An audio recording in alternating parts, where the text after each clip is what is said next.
And he's like, basically, you think I'm just the janitor, but I know everything that goes on here. I know all your secrets. I know all your activities.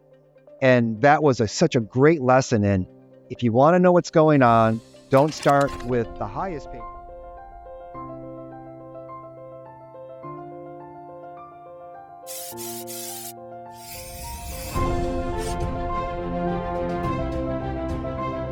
Hi, I'm Matt Egol, host of the CX and Culture Connection, the podcast for leaders looking to drive impact by focusing on customer experience and culture together.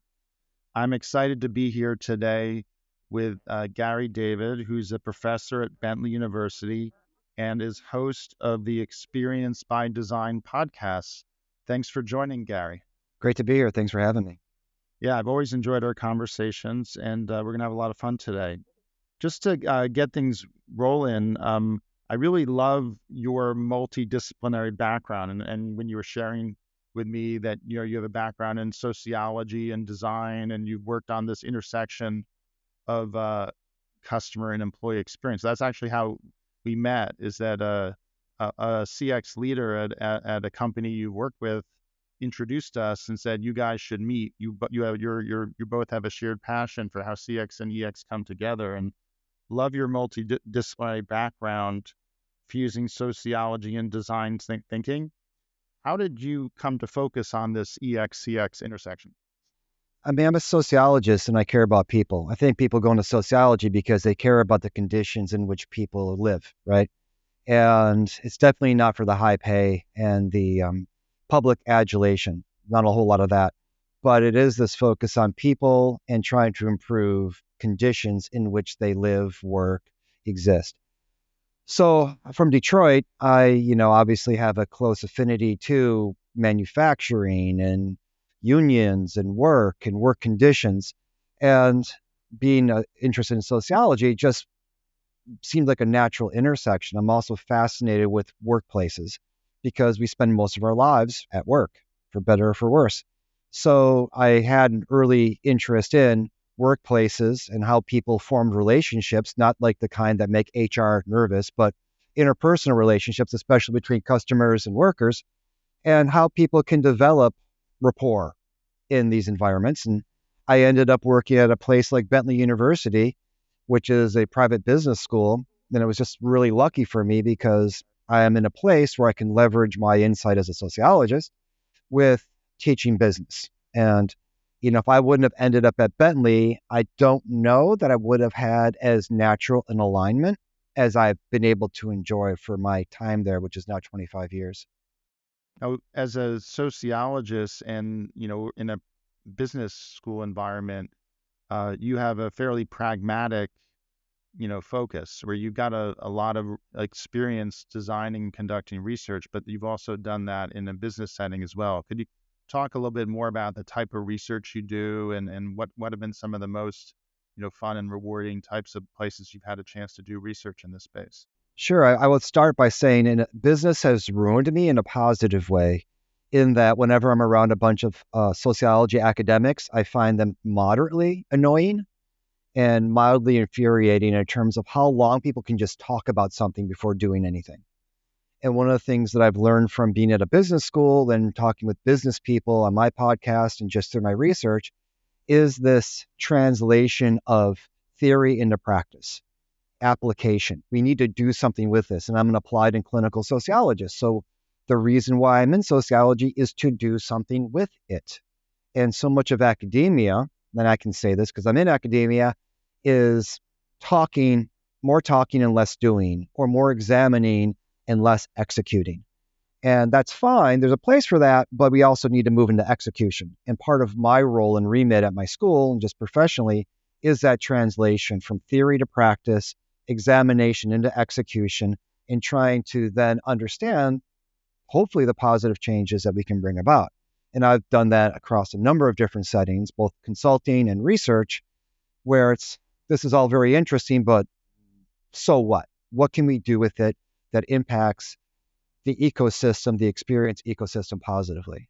You remind me of two fun quotes from Yogi Berra. I'm always looking for really fun quotes to use in like when I was writing a book or when I do, blog posting, I'll often put a little fun quote in front of it. Um, and two from Yogi Berra that just popped in my head listening to you talk, Gary. One is you observe a lot by watching. Right.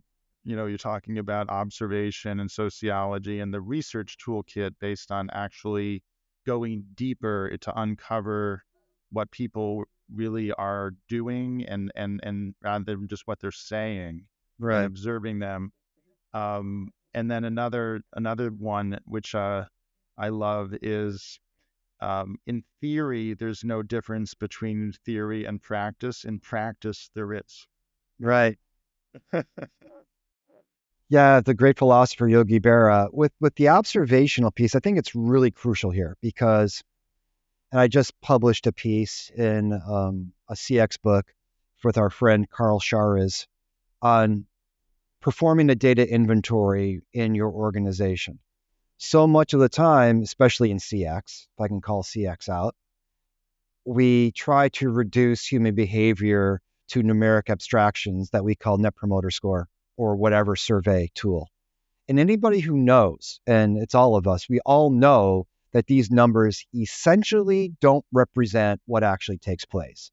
But because of ease and convenience, that's what people rely on and depend on. And I'm not saying we need to throw that out. What I am saying is that there's more to what happens in an experience than someone's reflection at any particular point in time. Yeah. And so we need to have more. This is, again, where I bring in the academic in me. We need to have more of a multi methodological orientation to capturing the experiences people have so we can better understand them in their totality.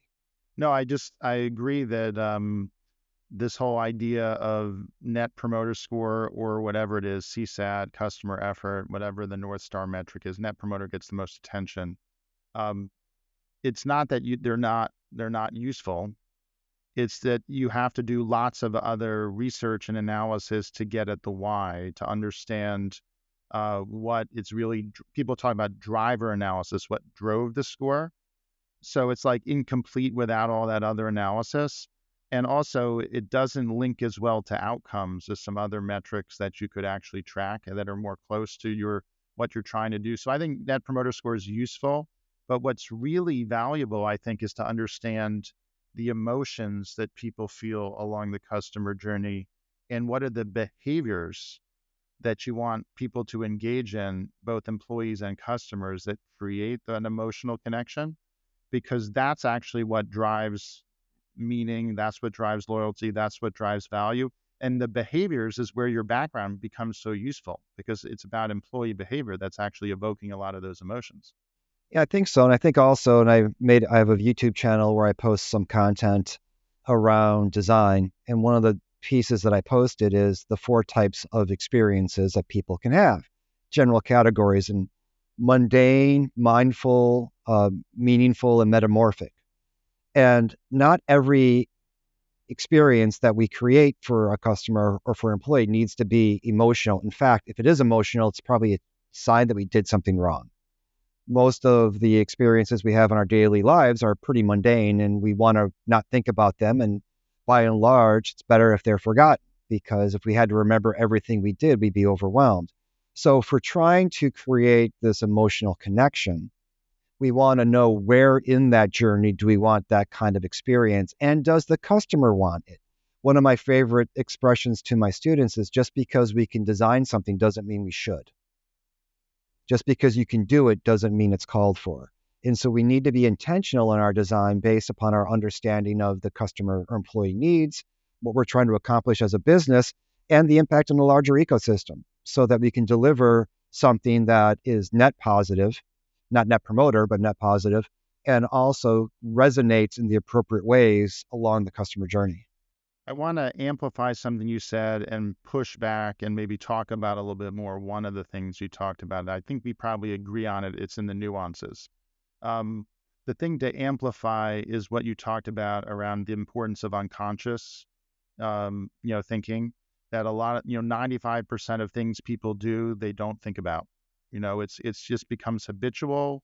And in fact, a lot of things in the experience, loyalty is actually unconscious.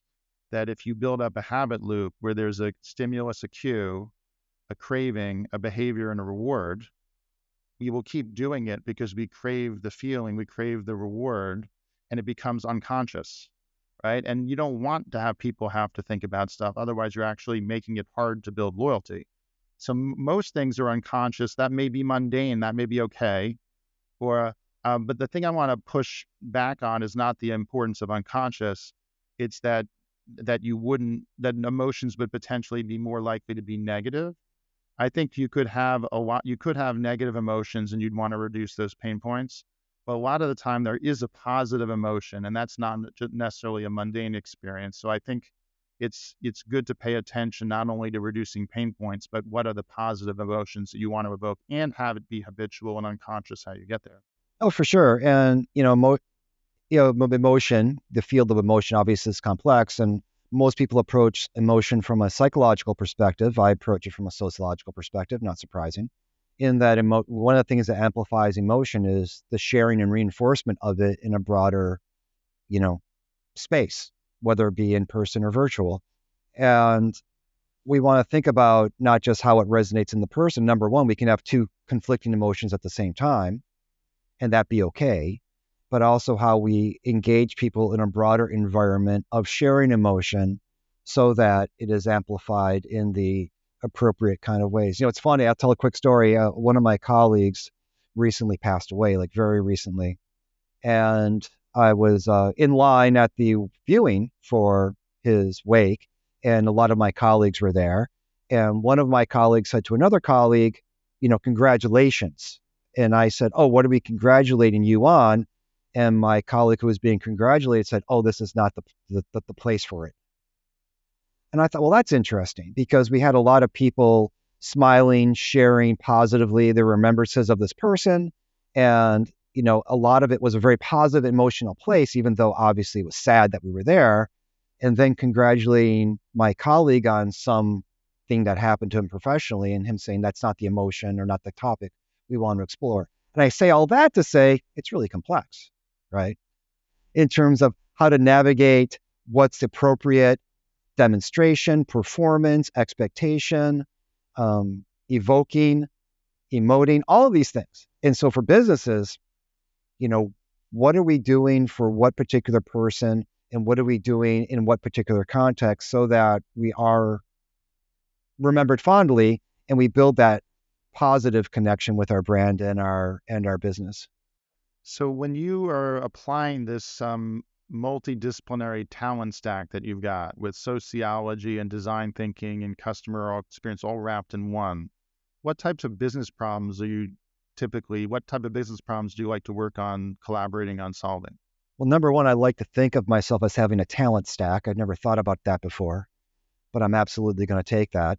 I can put that on my LinkedIn, impressive talent stack. I think for what I try to help businesses with is building connection, and really, especially from the employee angle, appreciating and identifying and appreciating the gifts and talents that people bring with them to the workplace.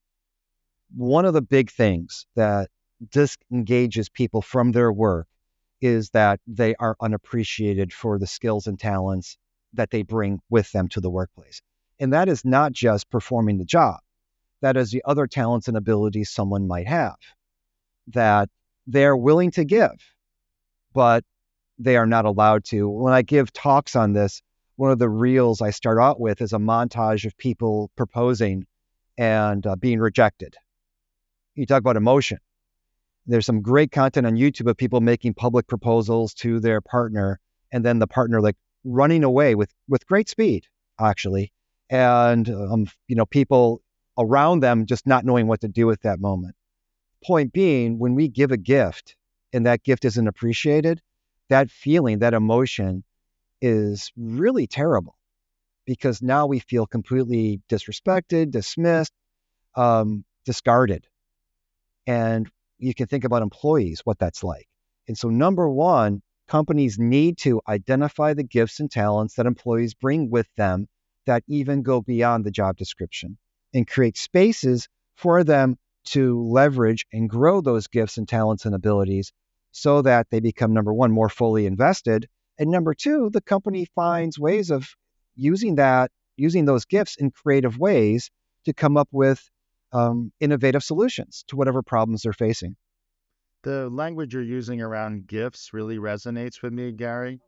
Um, one story about why that resonates is, I'm a big fan of Seth Godin, Mm-hmm. and one of his books, Lynchpin, and you can check out my book review for Lynchpin if you want to see that on the What You Think page of JourneySpark Consulting under book reviews. Um, in Lynchpin, he talks about the gift of experience, and you're using the same language, that experience is a gift with your customers and with your employees and with each other. And we want to evoke those great feelings in the right context of giving the gift. You want to keep the gift moving. You don't want the gift to be rejected. And one fun thing about the I also love Adam Grant's language about be a giver, not a taker.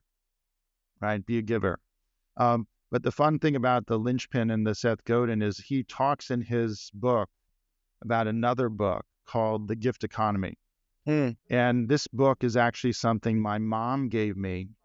She's an artist, great. and we like to talk about books, and that's our own little book club. And she gave me The Gift Economy, and we talked about it, and it's actually written about like nonprofits and the art world and like the commercial versus the gift economy. And in a gift economy with your friends and family, you're focusing on the relationship and not the money. But a lot of experiences with businesses are like gifts, even though you're charging for them and you create loyalty and love and brand love. Um, but Godin in his book talks about the gift economy, and I like to think my mom got there first because she gave me the book before he wrote his book. Right. So I read about the book in his book, and I was like, oh, I've read this book, and my mom gave it to me. Yeah, I'm glad you used the word gift economy because it reminds me of going to anthropology now, potlatch cultures, which are these gift giving practices. And, you know, people are not terribly complex. The more you study people, the more you find out that we are complex, but at the same time, we're kind of basic in many ways. And gift giving and the reciprocity inherent in gift giving or turn taking or establishing, meeting of expectations that are socially and contextually embedded. That's the nuts and bolts of society in many ways. And so a gift could be, here's a present, or a gift could be, I have a talent. I was talking yesterday in my design experiences class. It was our first meeting. One of my students works at Trader Joe's. So we started breaking down some of the experiential elements of Trader Joe's. And I was talking about the signs that are drawn, in the store. If you go into Trader Joe's, you see the signs that are hand drawn on chalkboards. And she said, yeah, we hire people who can, we have employees who can do that. We hire people who have that skill. And I'm like, bingo. Would you hire an employee in a grocery store based on their artistic ability? Typically, no, but Trader Joe's has, and that becomes a key brand identifier. So one of the things I take all this from is assets-based community development, in which community organizing happens from inside out. You start with a assets inventory. I have a TED Talk on my YouTube channel that I gave at my school on this very point, is that you don't know what abilities people have until you ask them. And then once you understand what abilities they have, then you should use them. This is not rocket science.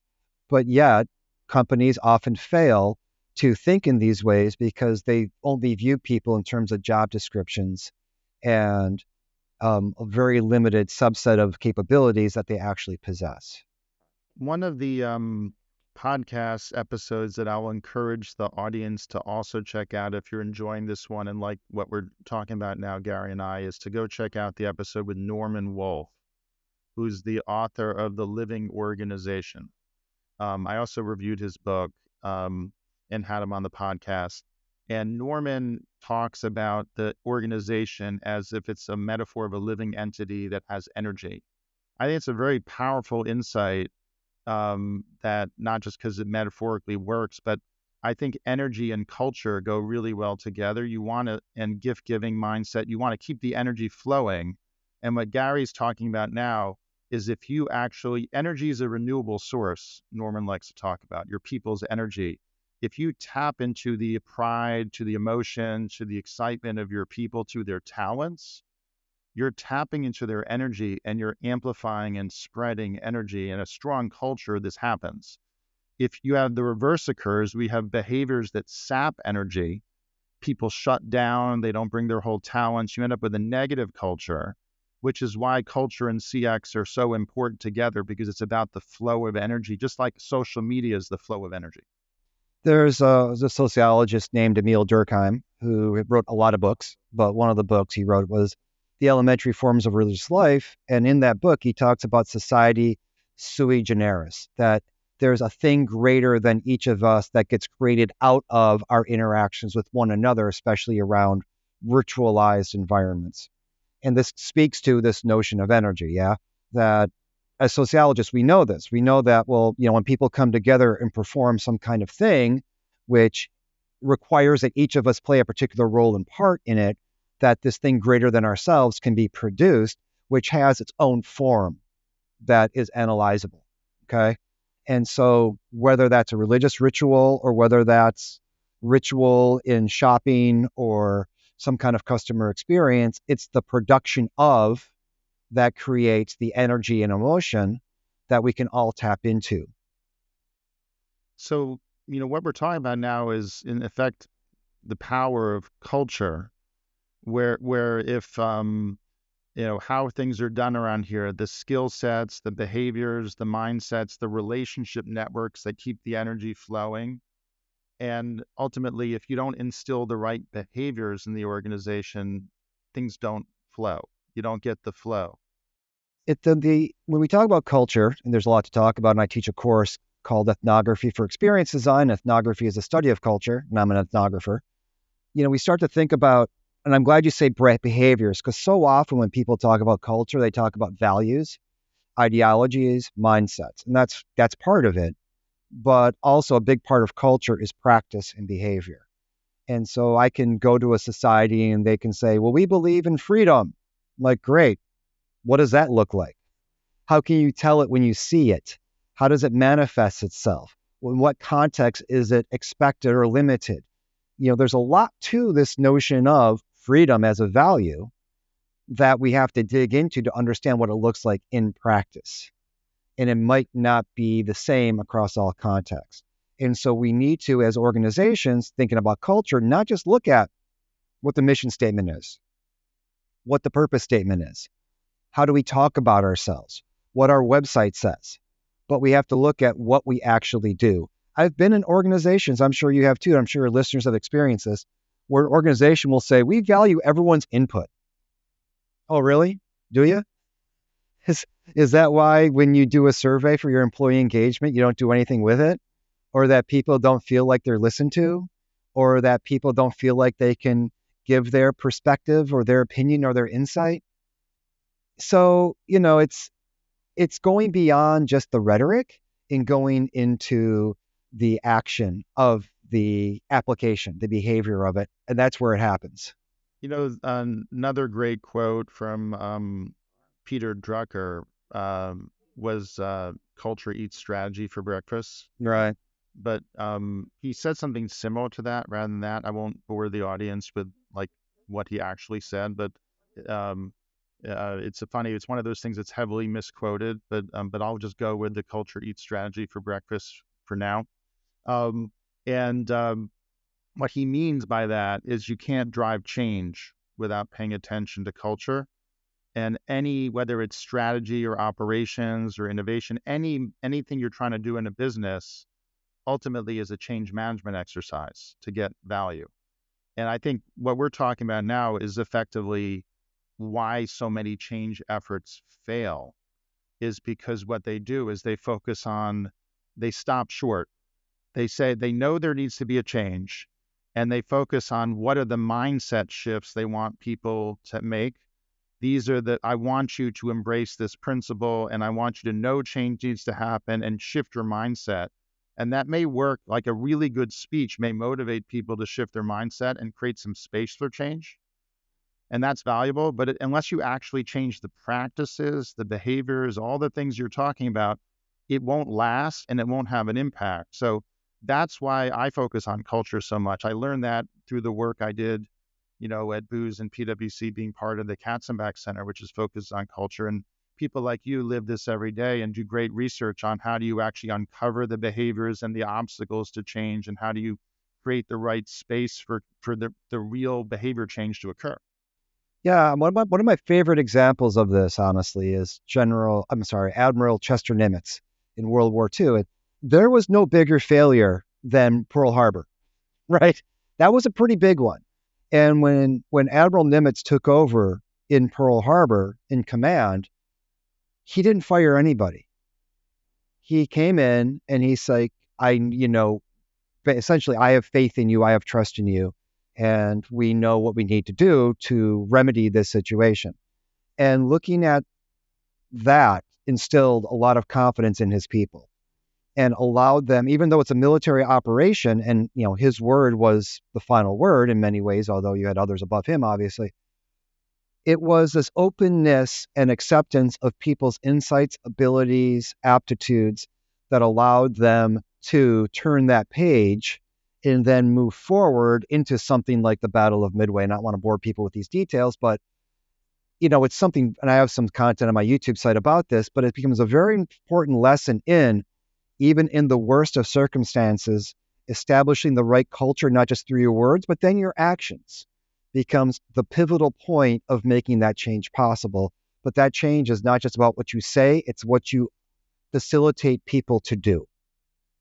And that's where leadership matters, not just being in control, but giving up control and allowing people the opportunity to help and lead. I made a video on what we can learn from recovery programs for leadership and change. Because knowing you need help and that people can help you is a crucial first step. And that's what Nimitz was about. I need you to help me make this successful. And that's what happened. What you're highlighting is, if you want to get results, you want to take advantage of all the energy in the organization, all the talents, all the contributions. A great leader creates the space and they shape the culture and the organization where everyone can contribute. I'll give you a quick story. I was working with a group around human trafficking, and they were trying to initiate this project in emergency rooms about how to identify when someone is being trafficked, right? Especially like a child or somebody. And they were talking to the nurses, they were talking to the doctors, they were talking to other healthcare professionals. And we were kind of walking around the facility. And I said, we were in the ER room, the emergency room, reception area. And I said, what do those people do? And they're like, well, they're just the security. They're the security for the emergency room. I said, but what do they do? Well, they just, watch and make sure that nothing happens, and they're security if you need them. Well, aren't we going to incorporate them into this project? They're like, well, no, they're not the healthcare professionals. Who has a better idea of what looks suspicious than somebody whose job it is to sit there and make sure nothing fishy is happening? But because they weren't the doctor, they weren't the nurse, they weren't the nurse practitioner, right? Because they didn't have an advanced degree or no degree, they were kind of dismissed as not essential to the operation. I'm like, oh no, those are the frontline people that you need to learn from. And we need to talk to them first, because they will have some of the greatest insight into things that we should be doing in order to identify if a person is being trafficked. Mm-hmm.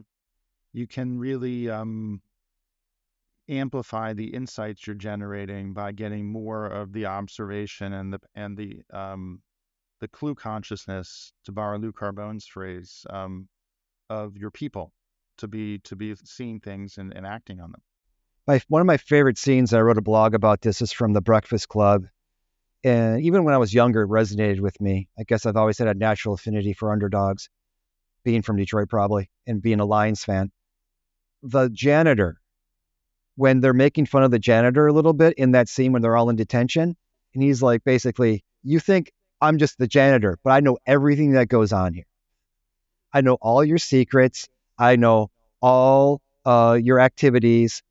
And that was such a great lesson in, if you want to know what's going on, don't start with the highest paid people, start with the lowest paid people, because often they have the greatest insights into what's actually taking place. So a lot of people use Disney as a great example for culture and customer experience. And bringing it back to janitors, they wanted all employees to be able to contribute to ideas to improve the customer experience. And one of the ideas of that creating the space for people to come up with things is the janitors do artwork on the sidewalks and the theme parks. They actually draw pictures and cartoons with their, cleaning materials. And that was just a motivated, proud janitor that sees opportunities to make a better experience. And Disney creates the space for them to share those ideas and act on them. Absolutely. And it's funny you talk about the janitors. I had a student last semester do a project on, he did a project on, it was his choice, on essentially trash behavior.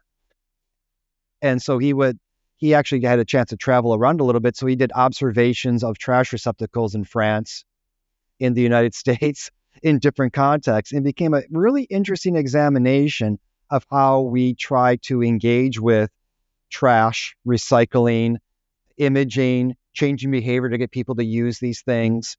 And something as basic that we would never think about, the trash receptacle, can become an important opportunity to affect behavioral change. And of course, there's the famous story about, in Disney, you never see them emptying the trash, and how Disney would watch people and how many steps they would take before they would throw something on the ground. And that's how far apart the trash receptacles are placed in Disney. Don't know if it's true or not. Great story, though.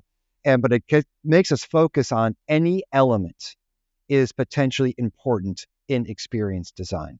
And often the least acknowledged elements can have the greatest impact because they are ubiquitous. So I love your podcast, Experience by Design. What have been some of the most fun themes that you've covered on the podcast that you think would resonate with our audience on this, that they... Yeah, we do a lot of different things, right? So we explore experience designs of all kinds. Early on, we made a decision that it would just be easier to interview anybody with experience design work, easier to find guests rather than just doing CX or UX or something like that. One of the things I enjoy is just the range of people from across different areas. The most recent episode that, as we have this conversation that we posted with just a gentleman named Jesse Hernandez, who was talking about essentially employee experience and people-centric culture in construction industries. I mean, who knew, right? That we talked about hypermasculinity, toxic masculinity, being an environment in which emotion is not something that was appreciated or entertained, but yet there needs to be this space in construction industry practice and culture for people to be emotionally safe and personally supported. And that was another episode where we actually incorporated 12-step work into that messaging in terms of how he approaches professional speaking and trying to establish cultural change in construction. I mean, who knew, right? I would never have thought about that. But, once again, you go to people. Our podcast is a place where we try to go to people to understand their experiences and their work and learn from them, because I'm just always fascinated. And they're the expert, not me. And my job is just to be the venue through which they can express and discuss their expertise.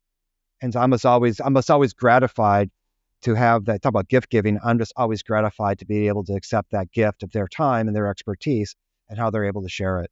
Well, thanks for sharing your time. And I'm having a lot of fun talking to you and others. It's been a source of motivation for me to do my own podcast, is to be a lifelong learner and have great conversations like this. I'm learning a lot. You're sparking a lot of ideas for me. And I'm sure you are with the audience as well. And I'll encourage everybody to like and subscribe to the podcast, but also to do the same with Gary's podcast. Another question I have, Gary, is, you've seen the toolkit evolve for how to use ethnography, how to use observation, how to get into deeper meaning of why people do what they do. How have advances in AI impacted the approach you're taking for research and insights? Where do you see it headed?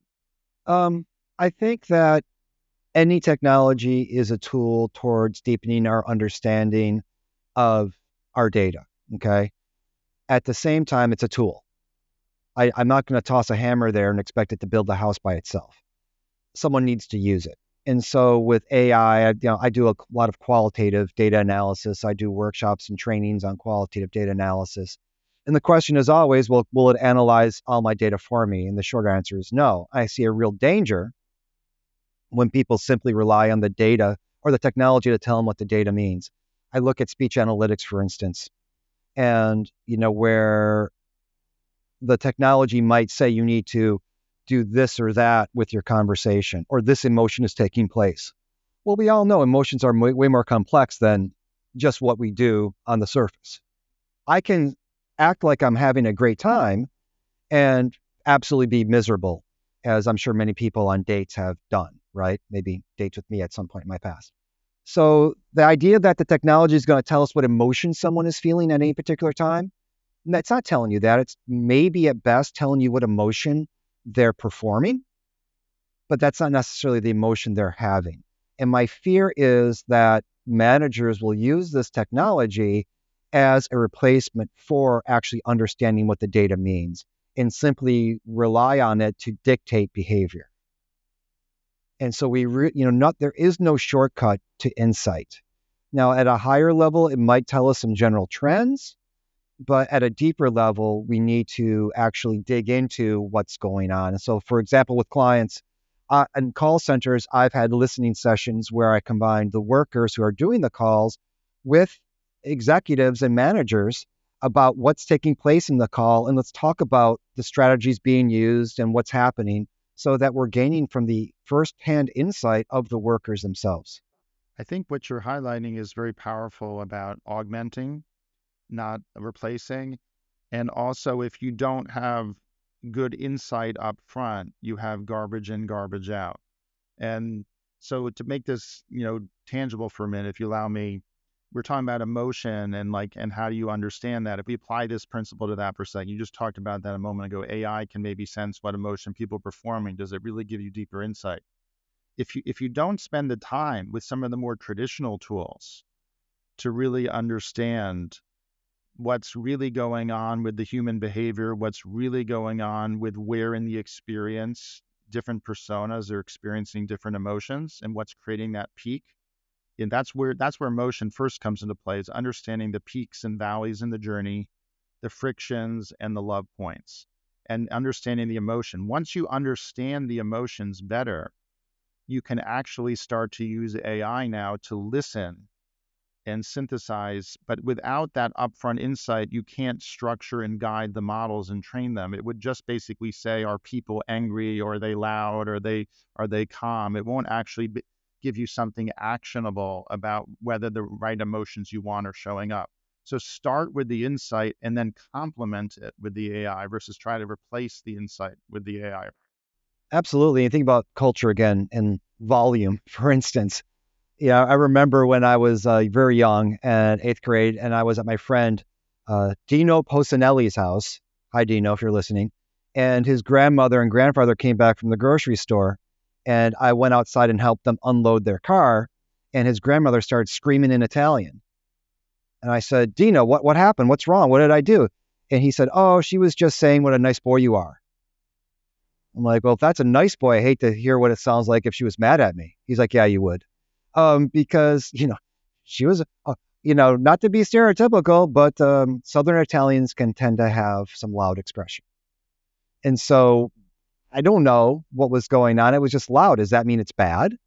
Does that mean if we are, having a loud exchange that it's a disagreement? Does that mean if we are agreeing in what we're saying, does that mean we're really in agreement?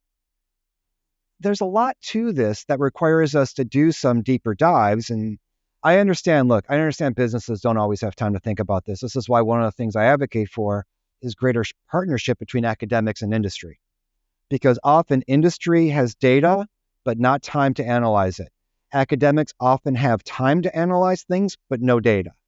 Seems like a good match to me, but we don't speak the same languages very often. Yeah, I'm one of those who is, bilingual. I can talk to business, I can talk to academia.